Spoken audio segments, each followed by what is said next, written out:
السلام علیکم ناظرین، پروگرام فور سائیڈ میں خوش آمدید۔ وہ سار ٹی وی کے اسٹوڈیو سے میں ہوں آپ کا میزبان وقار حسین۔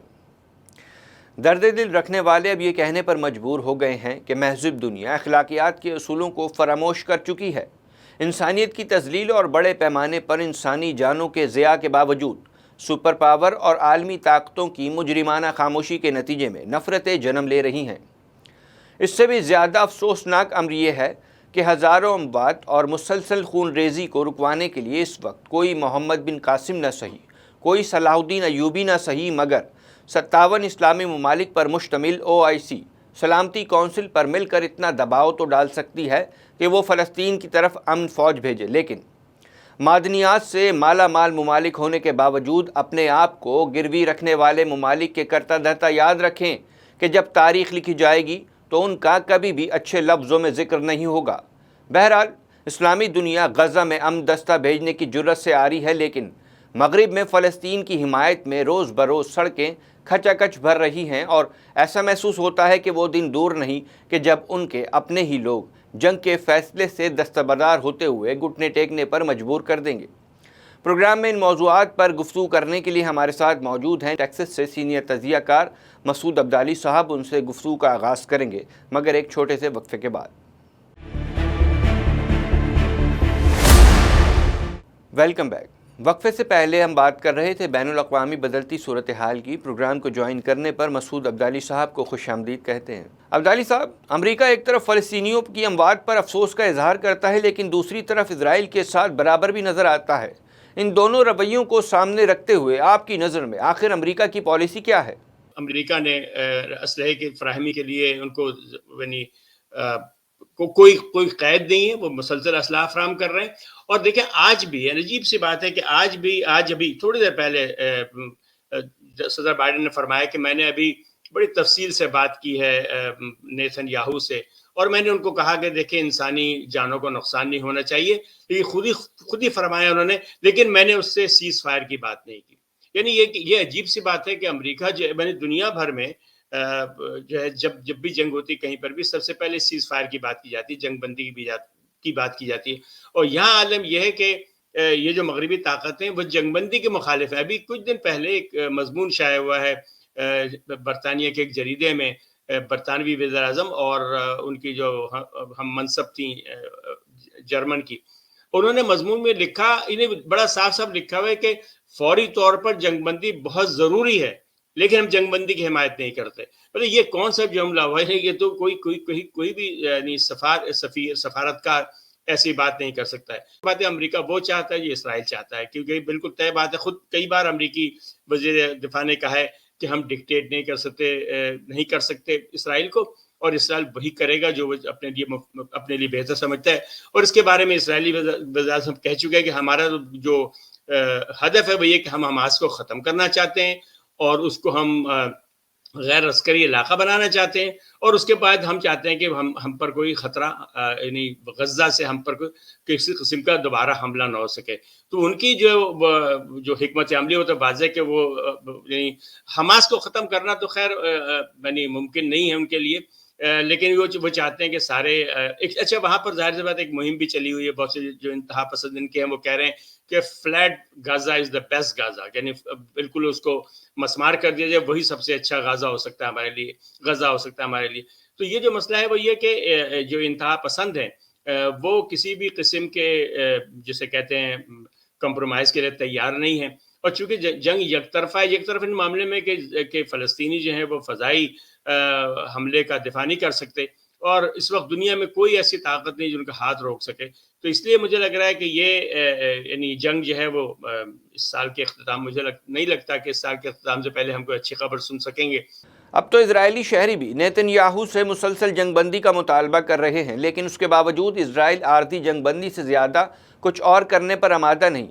آخر اسرائیل اس جنگ کے اختتام کے حوالے سے کیا موقف رکھتا ہے؟ اس بار پہلی بار اسرائیل کو جو ہے برابر کی چوٹ پڑی ہے کہ اسے بھی اتنا ہی اب فوجی نقصان جو ان کا، یعنی یہ تو بالکل ٹھیک ہے کہ فلسطینی ختم ہو گئے اور ان کا پورا ملک جو ہے وہ برباد ہو گیا، ہر فلسطینی تقریباً بے گھر ہے، جو 24 لاکھ فلسطینی، ہر فلسطینی جو ہے وہ بے گھر ہے اس وقت اور سڑک کے اوپر ہے، فاقے کا شکار ہے۔ لیکن اس کے ساتھ ہی شدید نقصان ہوا ہے اسرائیل کا. آپ کو پتہ ہے ان کی بہت مشہور بریگیڈ ہے جو کہلاتی ہے یہ مجھے اس کا نام یاد نہیں آ رہا ہے. وہ پوری بریگیڈ جو ہے اس کا 1/4 چوتھائی بریگیڈ جو ہے وہ تباہ ہو گئی, اور وہ بریگیڈ جو ہے وہ واپس بلا لی گئی ہے وہاں سے. تو یہ جو معاملہ ہے, تو یہ جو چیز نقصانات ان کے ہو رہے ہیں, اس سے اندازہ ہو رہا ہے کہ یعنی یہ جنگ ان کے لیے بھی اتنی سستی نہیں ہے. یعنی فائنانس کے اعتبار سے اور وسائل کے اعتبار سے تو ان کو مسئلہ نہیں, اس لیے کہ امریکہ فائنانس کر رہا ہے ان کی ساری جنگ کو, لیکن ان کا انسانی نقصان بہت زیادہ. ہاں, گولانی بریگیڈ اس کو کہتے ہیں, جو مشہور زمانہ بریگیڈ ہے جو 1948 میں قائم ہوئی تھی, اس کے کوئی 1/4 یعنی اسلحہ اور افرادی قوت جو ختم ہو چکی ہے. تو یہ یعنی ایسا لگ رہا ہے کہ اسرائیل جو ہے وہ اس جنگ کو جاری رکھا. اس کی ایک اور وجہ میں بتاؤں کہ خود ایک سیاسی معاملہ بھی ہے. آپ کو پتہ ہے کہ وزیر اعظم نیتن یاہو کے خلاف کئی مقدمات ہیں بےایمانی اور اختیار کے ناجائز استعمال کے, اور وہ اب تک جو ہے وہ اسی یعنی اپنے جو سے کہتے ہیں کہ استثناء لے کر عدالت سے باہر ہیں, اور اب دوبارہ ان کو نوٹس آیا اتفاق سے جنگ سے کچھ دن پہلے. تو وہ خود بھی یہ چاہتے ہیں کہ یہ معاملہ چلتا رہے تاکہ اس طرح سے اپنے احتساب سے بچ جائیں گے, پیشوں سے بچ جائیں گے. تو یہ معاملہ جو ہے ان کے سیاسی بقا کا بھی ہے نیتن یاہو کی, کہ جنگ جیسے ہی ختم ہوگی, انہوں نے اتنی غلطیاں کی ہیں, اتنی زیادہ ان کی جانی نقصان ہوا ہے کہ عام خیال یہی ہے کہ جنگ جیسے ہی ختم ہوئی ان کو اقتدار چھوڑنا پڑے گا اور وہ معزول کر دیے جائیں گے. اس لیے وہ کسی قیمت پہ, تو گویا یہ جو جنگ ہے وہ ایک طرف یعنی ان کی انا کی جنگ تو ہے ہی, یہ ان کے بقا کی جنگ بھی ہے. عبدالی صاحب, بلا شبہ جنگ میں اسرائیل سے زیادہ حماس کا نقصان ہو رہا ہے کیونکہ فلسطینی شہداء کی تعداد زیادہ ہے. کیا اس کے باوجود حماس آخری سپاہی تک جنگ لڑنے کا خواہاں ہے یا وہ جنگ بندی پر راضی ہے؟ دیکھیے, اس کو اگر میں آپ کو عرض کروں کہ اسرائیل کے سابق وزیر ہیں احد المرٹ صاحب, احد المرٹ نے کل ایک بیان دیا. انہوں نے کہا کہ ہمیں اپنی حکمت عملی بدلنی ہوگی, اس لیے کہ یہ جو چاہتے ہیں, اگر ہم اس کے حماس کے تمام لیڈروں کو قتل کر دیں اور سارے لیڈروں کو گرفتار کر لیں, تب یہ تحریک ختم ہونے والی نہیں ہے. اس لیے کہ ایک نظریاتی تحریک ہے. معاملہ صرف یہ حماس جو ایک نام ہے, ایسا نہیں کہ حماس کوئی باقاعدہ فوج ہے. تو یہ بلکہ اب یہ سمجھیے کہ پورا کا پورا جو غزہ ہے وہ حماس سے جو لڑ رہے ہیں ان سے. اور حماس کیا چاہتی ہے, تو کل ہی انہوں نے اعلان کیا کہ حماس نے کہا کہ اسی صورت میں قیدیوں کا تبادلہ ہوگا جب اسرائیل جنگ بندی کرے, اپنی فوج کو 7 اکتوبر کی پوزیشن واپس لے جائے اور ان کو تحریر ضمانت دی جائے امریکہ کی طرف سے, مغرب کی طرف سے, کہ اسرائیل دوبارہ حملہ نہیں کرے گا. اور جب تک یہ معاملہ نہیں ہوتا اس وقت تک حماس جو ہے جنگی قیدی رہا نہیں کرے گی. حماس کیا چاہتی ہے, کہ حماس نے جو کیا اس دن 7 اکتوبر کو, وہ تو معاملہ یہ تھا کہ اس سے پہلے کی اگر سینیریو دیکھیں تو ایسا لگ رہا تھا کہ فلسطین کا معاملہ جو بالکل پس پش چلا گیا تھا. اور آپ کو یاد ہوگا کچھ دن پہلے ہی سعودی عرب کے وزیر جو ولی عہد ہیں محمد بن سلمان, انہوں نے کہا تھا کہ ہم روز بروز اسرائیل کے قریب آتے چلے جا رہے ہیں. اور ایسا لگ رہا تھا کہ اسرائیل فوری طور پہ اسرائیل کو تسلیم کر لیں گے, اور اگر وہ تسلیم کر لیتا تو شاید اس کے بعد جو چھوٹے چھوٹے دوسرے ملک ہیں یعنی قطر اور کویت, ان کے بارے میں, عمان, ان کے بارے میں بھی یہ تھا کہ قبول کر لیں گے. اس جنگ اس حملہ کرنے کے بعد, اس لڑائی کا آغاز کرنے سے ایک فائدہ تو ہوا ہے کہ اب تقریباً یہ معاملہ جو ہے وہ عرب حکمرانوں کے ہاتھوں سے نکل گیا. ابھی آج ایک تنظیم ہے امریکہ میں, واشنگٹن کی کوئی جسے کہتے ہیں کہ مرکز دانش ہے, اس نے ایک سروے کیا. اس کے مطابق وہ کہہ رہے ہیں کہ 96% سعودی, یعنی سعودی برائے عامہ کا سروے کیا, 96% سعودی جو ہیں وہ کہتے ہیں کہ اب اسرائیل سے کسی قسم کے سفارتی, سماجی, تجارتی اور بلکہ وہ کہتے ہیں انفرادی تعلقات بھی نہیں ہونے چاہیے. یہ کئی لوگوں کا خیال ہے کہ حماس نے ایسا کر کے غلطی کی اور اپنے لوگوں کو مروا دیا. تو آج اسی سروے میں سعودیوں نے 91% سعودیوں نے کہا کہ بے شک نقصان بہت ہوا ہے, جانی اور مالی, یعنی سارا غزہ تباہ ہو گیا, لیکن یہ دراصل فتح ہے حماس کی. اور اس لحاظ سے بھی اس کو کہا جا سکتا ہے حماس کی کامیابی, کہ دیکھیں اس سے پہلے جتنی جنگیں ہوئی, 1967 کی جنگ جس کے اندر شام اور اردن اور مصر کی باقاعدہ افواج, کئی لاکھ افواج ہوائی یعنی فضائی کوریج کے ساتھ, ایئر فورس کے ساتھ, نیوی کے ساتھ حملہ کیا تھا جب ان کی لڑائی ہوئی تھی اسرائیل سے, تو صرف 6 دن وہ کھڑے رہ سکے, 6 دن کے اندر جنگ ختم ہو گئی. اسی طرح 1973 کی جنگ میں شام اور مصر جب ساتھ اٹھے تھے اسرائیل کے خلاف, تو وہ جنگ بھی جو ہے 15 دن کے بعد ختم ہو گئی.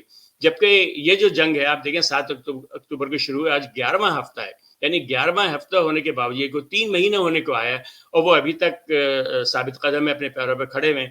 تو میرا خیال ہے کہ اس لحاظ سے ہی کامیابی ضرور کہ پہلی جنگ ہے یہ اسرائیل کی جس کے اندر اتنی دن تک اس کو اس کے مخالف جو ہے وہ کھڑے رہے, اور اب تک جو یعنی عام خیال ہے لوگوں کا کہ حماس کی یعنی شہری نقصانات تو بہت ہوئے ہیں, لیکن اب تک حماس کی جو ہے فوجی قوت قائم ہے. یہی وجہ کہ کل یعنی 2 دن پہلے, کل تو نہیں پرسوں 2 دن پہلے انہوں نے 30 راکٹ پھینکے, یعنی اس کا مطلب ان کے پاس ابھی بھی اتنا اسلحہ موجود ہے کہ وہ اسرائیل پہ حملہ کر سکتے ہیں. اور وہ راکٹ جو ہے وہ تل ابیب تک ہے. تل ابیب ایک اسکول جو ہے اس کی بلڈنگ وہ جا کے راکٹ گرے, جس سے وہ بلڈنگ کے کچھ حصے کو آگ لگ گئی. تو عام جو فوجی تجزیہ نگار کہہ رہے ہیں کہ یہ پہلی جنگ ہے جس کے اندر فلسطینیوں نے یعنی بہت ڈٹ کر مقابلہ کیا ہے, اور اب تک جو ہے وہ نقصانات کے معاملے فوجی نقصانات کے معاملے میں حماس کے نقصانات جو ہیں وہ نسبتاً کم ہیں اسرائیل کے عسکری نقصان. اسرائیل کے اب تک 470 فوجی ہلاک ہو چکے ہیں اس جنگ میں, اور ان کے بڑے یعنی اس میں سارے بڑے زیادہ تر افسران ہیں یہ جو مارے گئے ہیں. اسی طرح ان کے ٹینکس اور بہت ساری, یعنی ان کا جو ٹینک بڑا مشہور مائکاوا ٹینک تھا جس کے بارے میں ان کا خیال تھا کہ ناقابل تسخیر ہے, وہ تقریباً کوئی کہتے ہیں کہ 100 کے قریب ٹینک جو ہیں وہ وہاں جو ہے وہ تباہ کر دیے غزہ میں اہل غزہ نے, حماس کے لوگوں نے. تو ایک جنرل سا تاثر یہ ہے کہ یہ پہلی جنگ ہے جس کے اندر اسرائیل کو واقعتاً ایک زبردست مزاحمت کا سامنا ہے اور زبردست نقصانات کا سامنا ہے. ناظرین, پروگرام میں وقت ہوا ہے ایک چھوٹے سے وقفے کا, تھوڑی دیر میں دوبارہ حاضر ہوتے ہیں. Welcome back. ناظرین, پروگرام میں ہمارے ساتھ موجود ہیں مسعود عبدالی صاحب. ان سے گفتگو کے سلسلے کو آگے بڑھائیں گے. عبدالی صاحب, جب جنگ شروع ہوئی تھی تو ابتدائی دنوں میں بہت سے اسلامی ممالک کے ساتھ ترکی اور ایران فلسطین کے ساتھ کھڑے ہونے کا دعویٰ کر رہے تھے, لیکن وقت کے ساتھ ساتھ ایک طرح کا ٹھہراؤ آتا دکھائی دے رہا ہے اور ان کی معاونت کے طریقہ کار میں بھی خاصی تبدیلی دیکھنے میں آ رہی ہے. ایران تو رسمی بیان بازی پر آ گیا ہے. آنے والے دنوں میں حماس کیا تنہا جنگ لڑتی نظر آ رہی ہے یا پھر اسے اسلامی دنیا کی حمایت حاصل رہے گی؟ دیکھیے, حماس کو دنیا بھر کے مسلمانوں کی حمایت حاصل ہے, اس بات میں اب کوئی دو رائے نہیں ہے کہ دنیا کے سارے مسلمان, اچھا مزے کہ وہ مسلمان جو سیکولر کہلاتے ہیں, وہ مسلمان جو لبرل کہلاتے ہیں, وہ مسلمان جو انتہائی قدامت پسند کہلاتے ہیں, ان میں کوئی فرق نہیں. کم از کم امریکہ کی حد تک تو میں بالکل یعنی ہم نے دیکھا کہ ہر شخص جو ہے وہ ان کا حامی ہے. جہاں تک اسلامی ممالک کا تعلق تو آپ کو پتہ ہے کہ یہ کوئی پہلی بات نہیں, ہمیشہ سے یہ معاملہ ان کے ساتھ رہا ہے, بلکہ اکثر ممالک جو ہیں وہ تو پڑ تول رہے تھے اس کو تسلیم کرنے کا اسرائیل کو, اتفاق سے یعنی یہ حماس کے رک گیا معاملہ. اس میں ایک معاملہ میرے خیال ایران کے معاملے میں جو آپ کا تجزیہ مناسب نہیں کہ ایران تو اب تک یعنی اگر اسلامی ملکوں میں کوئی ملک اب تک کھڑا ہوا ہے فلسطینیوں کے ساتھ تو ایران. دیکھیں ہوتی ملیشیا جو ہے ایران نواز ہے, ہوتی ملیشیا نے صحیح معنوں میں تقریباً یعنی آپ سمجھے کہ بحیرہ جو احمر ہے یا ریڈ سی ہے اس کو اسرائیل کے لیے بند کر دیا. آپ کو مانے اسرائیل کی ایلات میں بحیرہ احمر کے شمال میں جو ڈیڈ سی ہے اس پر اس کی ایک بندرگاہ ایلات. آپ کو پتہ ہے کہ جو بحر مردار یا بحر لوط جس کو کہتے ہیں, یہ ایک نمکین سمندر ہے, نمکین لیک ہے, اور اس کے اندر سے پوٹاشیم اور نمکیات جو ہیں وہ برآمد کی جاتی ہے. اس سے بہت بڑی آمدنی ہوتی ہے اسرائیل کو. یہ بیوٹی ٹالکم پاؤڈر وغیرہ میں استعمال ہوتی ہے, آرائش حسن کی جو مصنوعات ہیں اس کے اندر استعمال ہوتی ہے, اور اس سے کروڑوں ڈالر کا وہ نفع کماتا ہے, وہ آمدنی ہوتی ہے اسرائیل کی. وہ بندرگاہ بند ہے, بندرگاہ اتنا ہے کہ اتنی یعنی یہ حال ہے اس بندرگاہ کا کہ کل ہی ان کے جو بندرگاہ کے ڈائریکٹر وہ کہہ رہے تھے کہ ان کا جو بزنس ہے وہ اب 85% ختم ہو گیا, یعنی صرف 15% رہ گیا. تقریباً ساری کی ساری جو جہازراں کمپنی تھی انہوں نے بحر احمر میں جہازرانی بند کر دی ہے. اسرائیل کی طرف آنے والے تمام کے تمام جہازوں نے جو ایور گرین بڑی مشہور تھائی کمپنی ہے، کنٹینر شپ ہے، اس نے کل باقاعدہ ایک سرکولر جاری کیا جس میں کہا کہ ہم نے اسرائیل کے لیے جیسے کہتے ہیں آرڈر لینا بند کر دیا، ان کے جہاز اسرائیل نہیں جائیں گے. اس طرح مرسک نے بھی جو ہے اسرائیل کے لیے جہاز بھیجنے بند کر دیے. تو یعنی انہوں نے فوج پہ باقاعدہ حملہ نہیں کیا حوثیوں نے یا ایرانیوں نے، لیکن ایران کے جو لبنان میں ایران کے لوگ ہیں وہ، اور حوثی ملیشیا یمن کے، یہ تو بہرحال نہیں خاصا دباؤ رکھے ہوئے. اور حوثی ملیشیا کا دباؤ تو اتنا زیادہ ہے کہ آپ کو دیکھا ہوگا کہ کل امریکہ نے اعلان کیا کہ 10 ملکوں کی مشترکہ ٹاسک فورس بنا رہا ہے جو مقابلہ کرے گا جو حوثی ملیشیا کے پر نظر رکھے گا. لیکن کل ہی انہوں نے آپ کو پتا ہے کہ اس سے اور آگے بڑھ کر کے ہمارے پاکستان کے قریب گجرات میں، یہ ہندوستان کی جو بحر ہند میں گجرات کی جو بندرگاہ ہے، گجرات کے قریب جو بندرگاہ ہے، اس کے اوپر انہوں نے ایک اسرائیلی جہاز جو کیمیکل لے کے ہندوستان سے جا رہا تھا اسرائیل، اس پہ انہوں نے حملہ کیا جس سے اس کے عرشے میں آگ لگ گئی. تو یہ جو میرا خیال ہے کہ جو ایران سب سے زیادہ اس میں جو مثبت رویہ مجھے نظر آ رہا ہے اب تک اس حماس کے حق میں، وہ ایران کیا کہ ایران کی حزب اللہ لبنان سے مسلسل راکٹ بازی کر رہی ہے اسرائیل پر، اور اسرائیل کی خاصا نقصان بھی ہوا ہے. اسی طرح حوثی ملیشیا جو ہے وہ معاشی محاذ پر خاصا نقصان پہنچا رہی ہے اسرائیل کو. کم از کم اس کی جو شپنگ ہے، جیسے میں نے کہا اس کی ایلات کے بندرگاہ جو اس کو ویران کر دیا انہوں نے. تو ایک لحاظ سے یعنی ان پر دباؤ تو ہے ایران کا. بات خالی ساری کی ساری کہ مالی دباؤ سے کوئی فرق اس لیے پڑتا کہ امریکہ نے اپنے خزانے کھولے، یعنی اس کے اسرائیل کے مالی نقصان کو، اسرائیل کو اپنے مالی نقصان کی قطعاً کوئی فکر نہیں ہے، اس لیے کہ اس کی ایک پائی کا جو نقصان ہے وہ امریکہ پورا کر رہا ہے. اس کے صرف اس کے جو جانی نقصانات ہیں وہ اس معنی فکر مند ہے. دوسرے ایک اور دفعہ عوامی لحاظ سے میں بتاؤں کہ اب حماس جو ہے وہ عوامی لحاظ سے ایک بڑی مقبول تنظیم دنیا بھر میں بن رہی ہے، اور ہر جگہ پر جو ہے اس کے حق میں مظاہرے بھی ہو رہے ہیں. خود اسرائیل میں اب یہ بات اٹھنا شروع ہوئی کہ اب یہ یعنی لڑنا ہمارے لیے مناسب نہیں، ہم نہیں لڑ سکتے.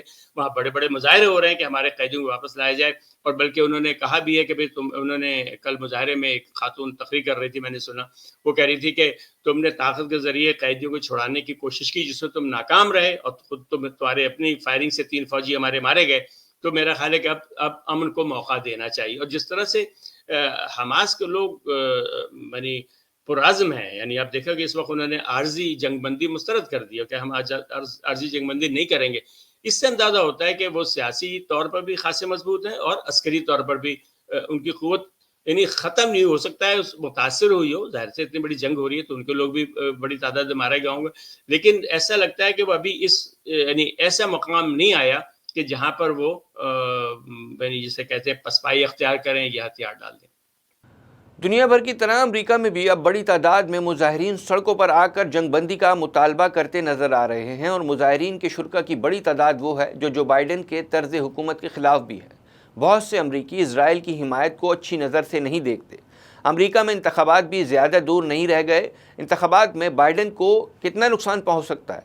بالکل یہ بات طے ہے کہ دیکھیں گزشتہ انتخابات کے اندر، امریکہ میں انتخابات میں جو ایک مسئلہ ہے وہی کہ جیسے پاکستان میں 3 بڑی جماعتیں ہیں، امریکہ میں 2 بڑی جماعت ہے، اس لیے لوگوں کے پاس زیادہ یعنی چوائس ہے. تو خصوصاً مائنورٹی جیسے مسلمان ہیں یا ہندو ہیں یا سکھ ہیں، ہمارے پاس اتنی زیادہ چوائس نہیں کہ ہم کس کو ووٹ دیں، کیونکہ دونوں میں سے ایک کو ووٹ دینا ہے.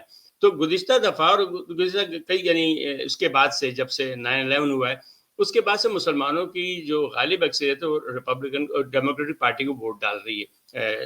اور گزشتہ انتخابات میں تو بالکل طے بات ہے کہ بائیڈن کی کامیابی میں بہت بڑا ہاتھ مسلمان ووٹرز کا تھا. اور مسلمان ووٹرز کا معاملہ یہ ہے کہ چند ریاستوں میں ان کے پاس کلیدی پوزیشن حاصل ہے جہاں پر وہ یعنی امیدوار جتا اور ہرا سکتے ہیں. جیسا کہ آپ کو یہ بھی پتا ہے کہ امریکہ میں انتخابی کالج کے ذریعے ہوتا ہے، یعنی ہر ریاست کے جو انتخابات ہیں اس کی ہر ریاست کے نتائج کی اہمیت ہے. تو ابھی ایک سروے کیا گیا کہ 7 ریاستیں ایسے ہیں امریکہ کی جس کے اندر مسلمانوں کے ووٹ جو ہیں فیصلہ کن ہیں. اگر مسلمان ووٹ نہ دیں بائیڈن صاحب کو تو وہ انتخاب ہار جائیں گے, یعنی وہ نہیں جیتیں گے, وہ اتنے ووٹ ان کو نہیں مل سکتے جس کی وجہ سے وہ کامیاب ہو جائیں. اور دوسری طرف آپ کو پتہ ہے کہ خود ان کی جماعت کے اندر خاصے اختلافات ہیں نظریاتی بنیاد پر, اور صدر ٹرمپ بہت مقبول ہیں, یعنی ابھی جتنے سروے آ رہے ہیں سب میں صدر ٹرمپ بہت آگے ہیں. پھر ایک اور بات میں بتاؤں, جو ابینڈن بائیڈن کی مہم چلائی ہوئی مسلمانوں نے کہ اس بار بائیڈن کو ہٹائیں گے, ابھی چند دن پہلے غالباً 10 دن پہلے یہاں الیکشن ہوا ہے ہیوسٹن میں, جہاں میں رہتا ہوں وہاں ہیوسٹن میں میئر کا انتخاب ہوا ہے. ہیوسٹن جو گڑھ ہے ڈیموکریٹک پارٹی کا, اور یہاں کے میئر کے انتخاب میں ڈیموکریٹک یعنی جو جیتا وہ بھی ڈیموکریٹک پارٹی کے حساب ہے, لیکن وہ بائیڈن مخالف تھے. اور بائیڈن کی جو حامی شیلا جیکسن صاحبہ جو بہت زبردست حامی تھیں بائیڈن کی, وہ بری طرح انتخاب ہاری بھی اس طرح سے ان کو یعنی ان کو 33% اور جیتنے والے کو 67% ووٹ ملے. اور لوگوں کا عام خیال ہے کہ اس کی بہت بڑی وجہ مسلمان ووٹر تھے, مسلمانوں نے ووٹ نہیں دیا ڈیموکریٹس کو اس بار. تو یہ بات تو بالکل طے ہے کہ جس طرح سے مہم چل رہی ہے اس وقت بائیڈن کی, اس کا کوئی اور نقصان ہو نہ ہو, اسرائیل کامیاب ہو حماس ناکام ہو, اس کے بارے میں شاید کچھ کہنا مشکل ہے. لیکن یہ جو رویہ رہا ہے بائیڈن صاحب کا, مجھے یقین ہے کہ ان کو ایک بہت بھاری قیمت ادا کرنی پڑے گی نومبر کے انتخابات میں. سابق امریکی صدر ڈونلڈ ٹرمپ کے خلاف کولوراڈو عدالت کی جانب سے فیصلہ آیا ہے کہ وہ وہاں سے انتخابات نہیں لڑ سکیں گے, جس کے بعد یہ تاثر پایا جاتا ہے کہ گویا اس فیصلے کے بعد وہ تمام ریاستوں سے انتخابات نہیں لڑ سکتے. اس فیصلے کا اطلاق کس طرح سے ہوگا اور یہ فیصلہ ٹرمپ پر کس طرح سے اثر انداز ہو سکے گا؟ دیکھیے, پہلی بات تو یہ بات کہنا غلط ہے کہ وہاں انتخاب میں حصہ نہیں لے سکیں گے, وہ ایسا نہیں ہے. صوبائی عدالت نے کہا کہ نام بیلٹ پیپر سے ہٹا دیا جائے. تو ابھی تو کئی راستے موجود ہیں جس میں سپریم کورٹ بھی, اور آپ مانیں گے سپریم کورٹ کی جو نو رکنی بینچ ہے سپریم کورٹ کا, اس میں سے 6 جو ہیں مقدمات پسند ہیں, اور اس میں سے 3 جو ہیں وہ لوگ ہیں جنہیں ٹرمپ نے مقرر کیا تھا. دوسری بات, ایک اور بات جو بہت ضروری ہے, آپ کو پتہ ہے کہ جس دن یہ اعلان ہوا ہے کولوراڈو میں, کولوراڈو ہائی کورٹ کا, کولوراڈو سپریم کورٹ کا, اسی روز کولوراڈو کی ریپبلکن پارٹی نے یہ کہا ہے کہ اگر ٹرمپ کا نام بیلٹ پیپر میں نہ ہوا تو ہم انتخاب ہی نہیں کرائیں گے, ہم پرائمری انتخابات نہیں کرائیں گے. آپ کو پتہ ہے کہ امریکہ میں انتخابات جو ہیں وہ اسٹیٹ کراتی ہیں, تو وہ کہہ رہے ہیں کہ ہم انتخابات ہی نہیں کرائیں گے, کوئی فرق نہیں پڑتا اس سے. دوسرے ایک اور بات جو بہت اہم ہے وہ آپ کے ناظرین کے لیے, کہ امریکہ میں رائٹ ان بیلٹ کی سہولت موجود ہے. مطلب یہ کہ بیلٹ پیپر کے اوپر جو نام ہوتے ہیں امیدواروں کے, نامزد امیدواروں کے, اس کے ساتھ ہی ایک کالم خالی بھی ہوتا ہے. اس کالم میں آپ ہر ووٹر اپنی مرضی کے کسی بھی شخص کا نام لکھ سکتا ہے اس کے اندر, جہاں مشین ہے وہاں ٹائپ کریں, اور جہاں کاغذ کا بیلٹ ہے وہاں پر آپ لکھ سکتے ہیں. اور ایسا ہو چکا ہے 2011 یا 10 میں, مجھے ٹھیک سے وقت یاد نہیں ہے, الاسکا میں ایک سینٹ کا انتخاب تھا جس میں ایک جو ریپبلکن پارٹی کی ٹکٹ کے لیے خاتون شکست کھا گئیں, لیکوسکی ان کا نام ہے غالباً, اور اس کے بعد انہوں نے اعلان کیا کہ وہ الیکشن لڑیں گے, اور انہوں نے لوگوں سے کہا کہ مجھے رائٹ ان بیلٹ دیں, یعنی میرا نام لکھ دیں بیلٹ کے اوپر, اور وہ خاتون انتخاب جیت گئی. تو اس بات کا غالب امکان موجود ہے کہ اگر فرض کیجئے کہ امریکہ کی سپریم کورٹ بھی یہ فیصلہ کر دے کہ صدر ٹرمپ الیکشن نہیں لڑ سکتے, تو بھی اس سے کوئی فرق نہیں پڑے گا, ان کے حامی بیلٹ پیپر پر ان کا نام لکھ کر کے ان کو ووٹ ڈال سکتے ہیں. تو امریکہ میں یہ ممکن ہی نہیں ہے کہ کسی شخص کو آپ انتخابات سے باہر کر دیں, انتخابی نظام سے باہر کر دیں, اس لیے کہ امریکہ میں ہر نشست کے لیے رائٹ ان بیلٹ کی سہولت موجود ہے.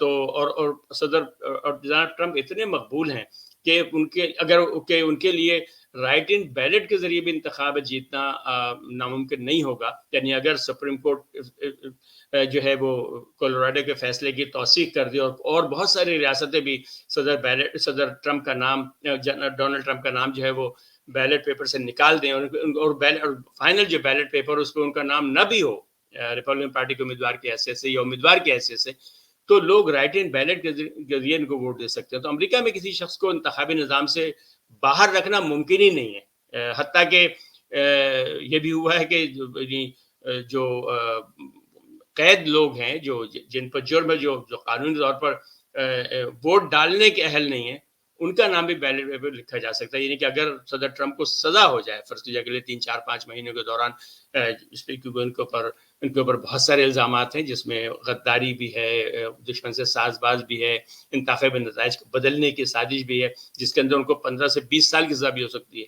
تو اگر فرض کریں کہ ان کو اگلے 3 مہینوں میں سزا بھی ہو جاتی ہے تو وہ ان کو ووٹ ڈالنے کا حق تو نہیں ہوگا، یعنی ٹرمپ صاحب خود کو تو ووٹ نہیں ڈال سکیں گے، لیکن ان کا نام رائٹ ان بیلٹ کے ذریعے لوگ جو ہیں ان کو ووٹ ڈال سکیں گے۔ تو میں نہیں سمجھتا کہ صدر ٹرمپ کو یہ کولوراڈو کے فیصلے سے انتخاب لڑنے کی جو ان کی صلاحیت ہے اس پہ کوئی فرق پڑے گا۔ بہت بہت شکریہ مسعود عبدالی صاحب، آپ نے اپنا قیمتی وقت ہمیں دیا۔ ناظرین، پروگرام اپنے اختتام کو پہنچتا ہے۔ اگلے پروگرام تک ٹیم فور سائٹ کے ساتھ اپنے میزبان وقار حسین کو دیجیے اجازت۔ اللہ نگہبان۔